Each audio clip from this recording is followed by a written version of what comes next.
Open byudjetga ovoz berish jarayonlari yakunlandi. Ijtimoiy tarmoqlarda ham ovoz yig'ishning turli xil yo'llarini sinab ko'rayotganlarning shunga o'xshash videolari soni keskin ortib ketdi.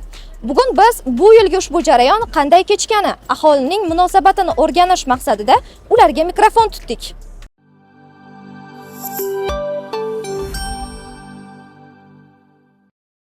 Open byudjetda aynan qaysi loyihalarni amalga oshirish uchun ovoz yig'dinglar? Yo'l qurilish bo'yicha bizning mahallamizda Sirdaryo viloyat Shirin shahar Qoraqum mahallasi.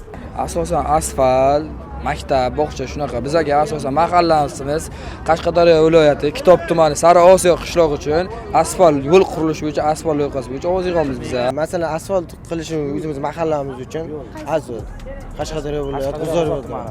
Shu vaqtgacha qancha ovoz yig'dinglar? Shu kungacha 3339 ta ovoz yig'dik. 1000 ta, 1100 ta shunday. 1000 tadan ovoz yig'amiz. Agar harakat qilsa, bizning qishloq 2000 ta ham, bir kunga 3000 ta ham oladigan qishloq. Ovoz yig'ilishda tarqatilayotgan mablag'lar bilan kimlar ta'minlaydi? Ya'ni homiylar kimlar? Ehson berganlar bo'ldi. Yana xalqdan yig'ilgan. Endi o'ziga yarasha boylar bor, boylar ham bergan. Homiy o'zimiz. Men bu kishi homiy. O'zing ko'ngildan kelib chiqar mahallaga olib kelib beradi. O'shani jamlab o'rga kelib ovoz olamiz. Open byudjetga ovoz berdingizmi? Qanchaga? Bitta o'zim uchun. Maktabim uchun. Berdim ha. Qanchaga? Yo, tekin o'zimiz mahallaga. Ham berdik kecha. Qanchaga? Nima deganingiz? Ya'ni pul miqdoriga berdingizmi yoki o'zingizning hududingizga ovoz berdingizmi? Yo'q, men nabara to'laga pul berdim. Tinch qo'yishligi uchun. Ovoz berdik. Yo'q, qanchaga emas, tekinga ovoz berdik. Sababi o'zimizning mahallamiz edi. Ha, berdim. Qanchaga? Tekinga? Mahallam uchun. Yo'q. Ovoz berganim yo'q. O'zi shu open byudjetda ovoz berish jarayonlarida turli xil pul yoki mahsulotlar taklif qilinishi sizningcha to'g'rimi? Yo'q, baribir haqqoniylik bo'lgani yaxshi yo'q menimcha. Menimcha bu eng pastkashlik bo'lsa kerak. Hamma o'zini mahallasi yo bir yashash joyi turganda ma'lum bir pulga ya bir nimadir evaziga ovoz berish bu eng pastkashlik deb hisoblayman. Noto'g'ri nima uchun? Ovoz nima uchun beriladi? Ovoz o'zini fikridan chiqadimi?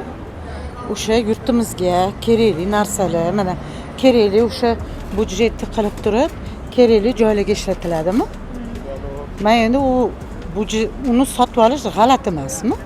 Ovoz yig'ish uchun misol uchun mana shunaqa yo'l tanlamasa ham iloji bo'lmayapti. Sababi kimdir qilmasa o'shani topish uchun boshqa odam baribir qilyapti, ovoz to'plash uchun-da. Sababi misol uchun biz mahallamiz uchun biron nima mablag' kirgizib o'shani sotib olmasak, bizning raqobatchilarimiz baribir qilishyapti-da. Menimcha noto'g'ri deb o'ylayman. Nega? Chunki anaqa pulga emas u, menimcha open byudjetni har bitta viloyatni ketma-ketlikda qo'yib ta'minlash qilsa yaxshi bo'ladi degan anaqada fikrdaman. Masalan, men Zangitada tursam, Zangiotani har bitta rayonni har safar open byudjetga ovoz yig'masdan, shuncha pul ketkazmasdan har bitta rayon yoki ko'chalarni ketma-ketlikda ta'minlasa yaxshi bo'ladi deb o'ylayman. Bu 100% noto'g'ri. Sababi xalqni nima deydi? O'zini ovozini sotishga majburlaydi. Bu masalan o'sha o'zini ovoziga pul miqdorini olganlar bor-ku. O'shalar qayerda yo'l qurilishi, ularning ahvoli qanaqa, u xabari ham yo'q, bilmaydi ham. Masalan shunaqa og'ir ahvoldagi yerlar bor, ularni ovoz yeta olmaydi. Masalan, ovoz yig'a olmasligi mumkin. O'zbekistonda mana shunaqa pul bilan yig'adiganlar hammasini olib borib qamab olish kerak.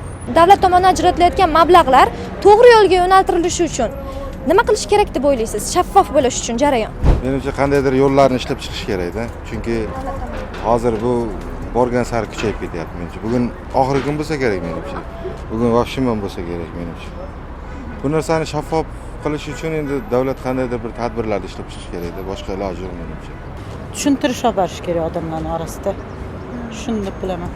Shaffofroq bo'lishi uchun faqat o'shanga tegishli bo'lgan odamlar, misol uchun nechta mahalla qo'yilsa, o'sha mahalladagilar ovoz bersagina faqat, misol uchun Qashqadaryo viloyatiga samarqandlik odamlar boyagi pulga ovoz beryapti, to'g'rimi?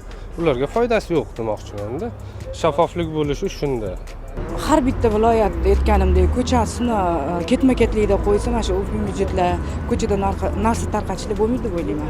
Unga qanaqadir inspeksiya tashkil etish kerak. O'sha inspeksiya faqat o'sha hududlarda o'rganish bo'yicha haqqoniy tarzda qarab, o'rganib, yaxshilab qarab, chestniy olib boradigan inspeksiya bo'lish kerak xolos. Bu kimgadir mas'ul shaxslarning qo'lida bo'lib qolsa, mana shunaqa odamlar ovozini ham sotib olib yuraveradi. Axborot manbalarida e'lon qilinganidek, natijalar 21-mart, ya'ni Navro'z kuni e'lon qilinadi. Ma'lumot o'rnida 2024-yil 2-bosqich hamda 2025-yil 1-bosqichda ishtirok etib, g'olib bo'lgan mahallalar bu yilgi 2-bosqichda ishtirok eta olmaydi.